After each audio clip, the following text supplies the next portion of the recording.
कर्तव्यम, जिसके 7 दिन के अंदर मृत्यु होने वाली है उसे क्या करना चाहिए?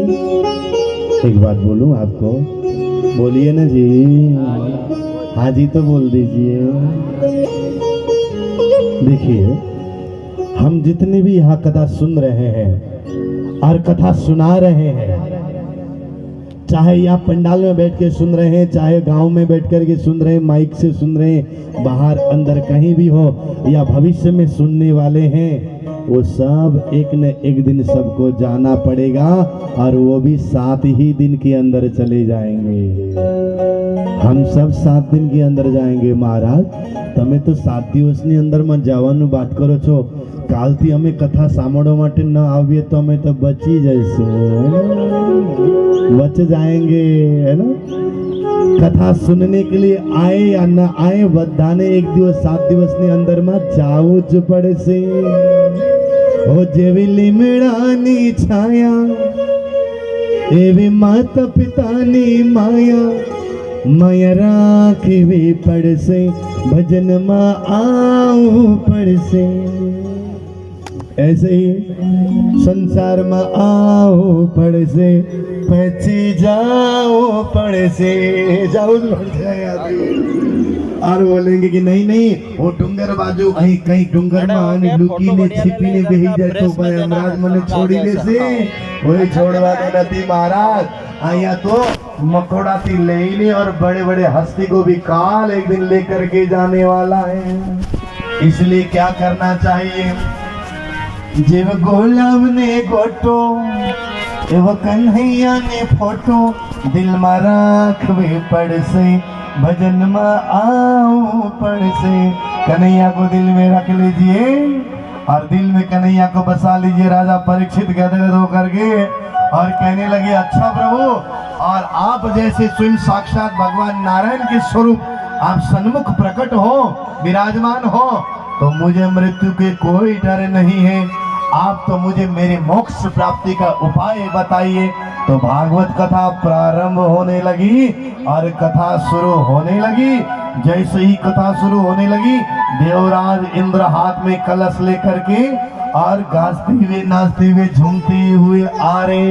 गोविंद बोलो हरि गोपाल बोलो, गोविंद बोलो हरि गोपाल बोलो, गोविंद बोलो हरि गोपाल बोलो, गोविंद बोलो हरि गोपाल बोलो, गोविंद बोलो हरि गोपाल बोलो, गोविंद बोलो हरि गोपाल बोलो, गोविंद बोलो गोपाल बोलो, गोविंद बोलो गोपाल बोलो। कृष्ण लाल की। इंद्र भगवान हाथ में कलश लेकर के आ रहे, हमारी तरफ ध्यान दे दो। और कलश के अंदर में अमृत है। कलश ने अंदर में अमृत से, અને ये अमृत से स्वर्ग ने अमृत, और स्वर्ग के अमृत लेकर के आए। और इंद्र भगवान ने हाथ जोड़ करके कहा, हे सुखदेव जी महाराज, और इस कलश के अंदर में अमृत है। राजा परीक्षित ने श्राप लाग्यो छे कि 7वां दिवस અને તક્ષક નાગ के डसने से उसकी मृत्यु हो जाएगी। तो अमृत અને પાન જે છે ને સ્વર્ગની અમૃત રાજા પરીક્ષિતને પાન કરાવીએ, બદલે તમે શું ચાહો છો? ત્યારે સુખદેવજી મહારાજ જ્યારે પ્રશ્ન કર્યા ને, અને ત્યારે મહારાજ દેવતાઓ હાથ જોડીને ઇન્દ્ર ભગવાન આગેવાન છે ને, એટલે ઇન્દ્ર ભગવાન કહે છે કે સ્વર્ગના અમૃત રાજા પરીક્ષિતને પાન કરાવજો અને બદલે અને કથામૃત અમે દેવતાઓને પાન કરાવજો। અચ્છા, ત્યારે સુખદેવજી મહારાજ તો સમજી ગયા આ હિસાબ કિતાબ કરવા માટે આવ્યા છે, અને જ્યાં હિસાબ કિતાબ હોય ને ત્યાં પ્રેમ નહીં હોય, અને જ્યાં પ્રેમ નહીં હોય ત્યાં પરમાત્મા નહીં હોય। એટલે આ હિસાબ કિતાબ બદલે અરે કથા સાંભળવાનું મન હોત ના તો ઇન્દ્ર ભગવાન દેવતા સહિત આવીને આરામથી પંડાલમાં આવીને બેસીને આરામથી સાંભળો। પણ એ અનુનય વિનય થાય છે, मतलब व्यापार ચાલે છે। कई बार क्या होता है, कथा सुनने के लिए जितना नम्र होकर के नीचे बैठ करके कथा श्रवण करेंगे और उतना ही कथा की अनुभूति और कथा का प्रसाद मिलेगा। पद प्रतिष्ठा को एक तरफ छोड़ करके कथा श्रवण करना पड़ता है। कितने लोग ऐसे होते हैं जिनको आसन ग्रहण नहीं कराते हैं तो उनका नाक ऊपर चढ़ने लग जाता है, मेरा नाम नहीं लिया कथा में। अरे यहाँ नाम लिए कि न लिया जाए, लेकिन अगर भगवान के दरबार में नाम आ गया तो बस बंद। अगर कथा सुनना होता तो चुपचाप सुनती, अमृत लेकर के आए।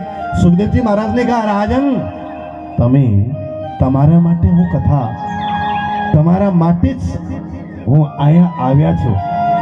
એટલે એ રાજન, પહેલા પ્રશ્ન, તમે મારા મુખ્ય યજમાન છો, એટલે યજમાનને પૂછીને જ, અને यजमान एटले यजमान का बहुत अर्थ निकालते हैं। यजमान यह कि मतलब होता है कि जो जो कहते हैं उसी को मान, उसी का नाम यजमान। कथा व्यास जो करते हैं कहेंगे उसी को मान, उसी का नाम। तो कई बार कथा व्यास फिर बोलेंगे कि हमें ये गाड़ी चाहिए, मोटर चाहिए, बंगला चाहिए, हो ऐसा नहीं है। धर्म चाहिए, प्रेम चाहिए, भक्ति बढ़नी चाहिए।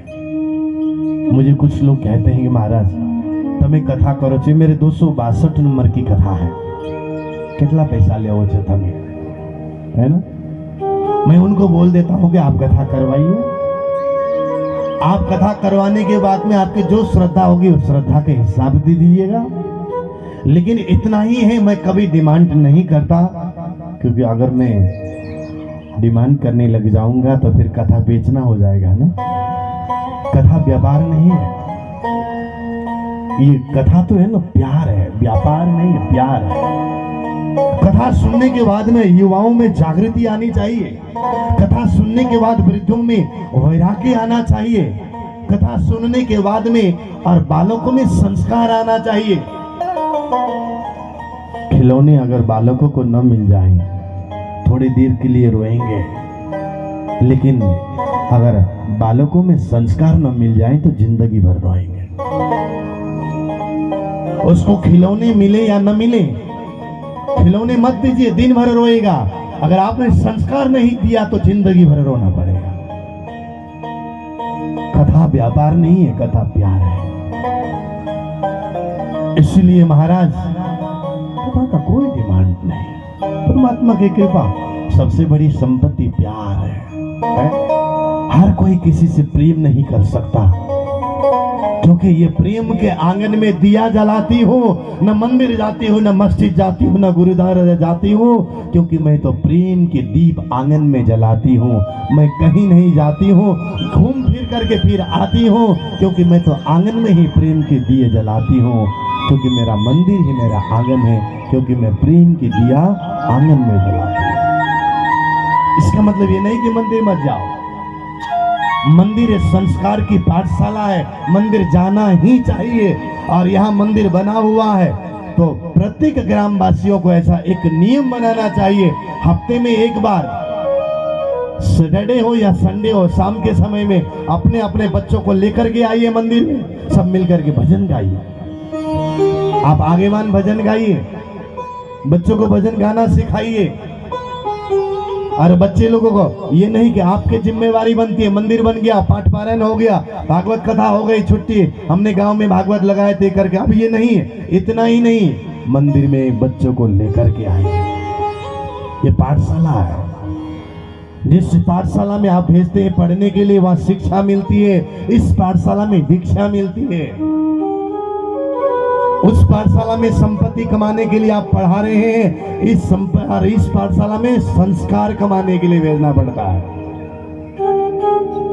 देखिए प्रधान जी कहाँ है? प्रधान जी सेवा में लगे हैं। प्रधान जी इधर आगे बैठे हमारे सामने। हाँ, ये आपकी जिम्मेवारी बनती है। महिला मंडल जो भी हो, हफ्ते में एक बार, सैटरडे संडे, जैसे गुरुजी महाराज कहेंगे, एक बार लेकर के बच्चों को, सबको लेकर के आइए और खूब भजन कीर्तन गाइए, नाचना सिखाइए। जबरदस्ती उधर डांटना नहीं, टॉफी लेकर के आइए।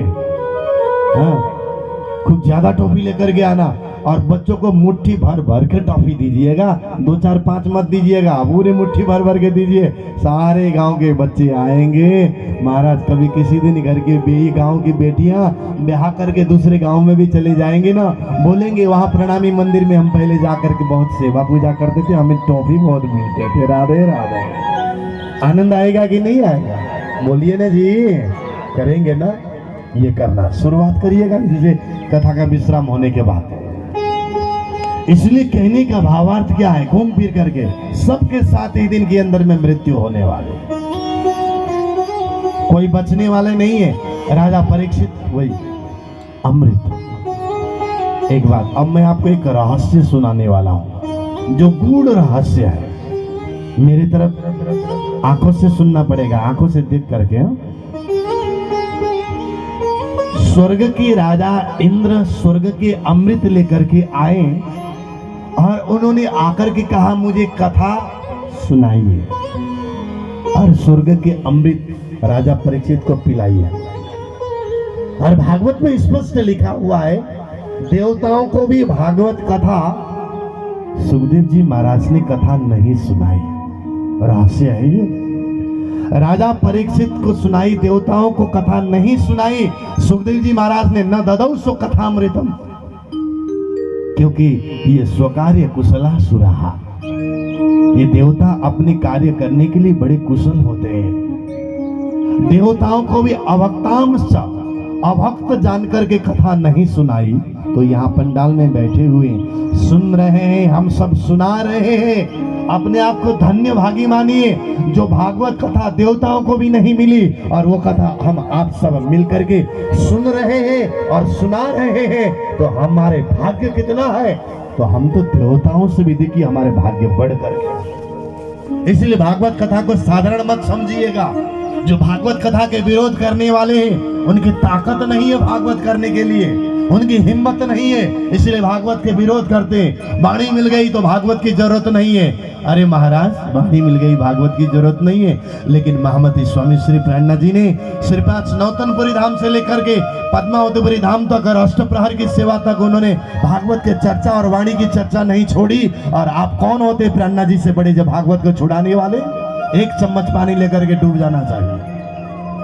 10-15 साल से समाज में विकृति डाल रहे हैं। और महामती स्वामी श्री प्रेरणा जी ने कहा हरिद्वार में श्रवण श्री भागवत बुद्ध जागृत को ज्ञान। अगर बुद्धि को जागृत करना है तो भागवत सुनो, और बुद्धि को बिगाड़ना हो तो भागवत के विरोध करो, उसकी बुद्धि बिगड़ जाएगी। और जिसने भागवत का विरोध किया है और उसकी बुद्धि बिगड़ गई है, अंतत्वगत्वा क्या होता है, परिणाम उनका सामने रख देते हैं परमात्मा। महामती स्वामी श्री प्रेरणा जी मात्र ने नहीं, हम लोगों ने कल भी श्रवण किया, स्वयं अक्षरातीत परब्रह्म परमात्मा ने कहा ये भागवत कागज तुम्हारा, तुम ही खोले कलाम, और न खोल सके ये दुनिया खलक आम। भागवत स्वयं साक्षात परब्रह्म परमात्मा के लीला रस से भरे हुए 10वें स्कंद है। 10वें स्कंद में परब्रह्म परमात्मा की लीला है, रास 5 अध्याय का वर्णन है। और 5 अध्याय के वर्णन के बाद जब रुक गए तो बाकी और अध्याय का वर्णन महामती स्वामी श्री प्रेरणा जी महाराज ने वाणी में रख दिए। इसलिए भागवत कागज तुम्हारा, तुम ही खोले कलाम। भागवत ऐसे सुनने को नहीं मिलता, ऐसे सुनाने को नहीं मिलता। मैं तो कई बार ऐसा, मुझे सिक्किम के राजधानी गैंगटॉक में मुझे किसी ने प्रश्न किया था, महाराज तुम्हें कथा करो छो तो कितना लोगों ने तुम्हें सुधारा? मैं किसी को सुधारने के लिए नहीं, ये तो परमात्मा की कृपा, राज्य की मेहर, उनकी दया। क्यों मेहर मुझ पर भाई ये थी दिल में शक, मैं जानी मौज महबूब, ये तो हर एक सुंदर सा बोल सकते हैं ना, किसी को सुधारने के लिए नहीं। ये देखिए ना, इधर भी मॉनिटर है, इधर भी मॉनिटर है, उधर भी है, उधर भी है, पीछे भी है, इधर भी है। बोलते हैं ये 3-3 घंटे राधे राधे में बीत जाता है, राजसमा में बीत जाता है। तो कोई तो कृपा है उनकी, है? और इस बीच में सुन करके कोई आनंद ले तो आनंद ही आनंद है। इसलिए महाराज भागवत सुनने के लिए, सुनाने के लिए और भागवत के मुख्य यजमान बनने के लिए, जैसे इस गांव के सभी सरपंच जी से लेकर के सभी ग्रामवासी ने मिलकर के, यहाँ युवा मंडल सब मिलकर के यजमान बने हैं ना, ये भाग्य है, हर कोई नहीं कर सकते, हर कोई नहीं करा सकते। भाग्य चाहिए। भाग्योदय न जन्म समर्दिते न सत्संग पुरुषो। बहुत जन्म का उदय होता है, भाग्य उदय होता है, तब जाकर के भागवतम लभित और भागवत मिलता है।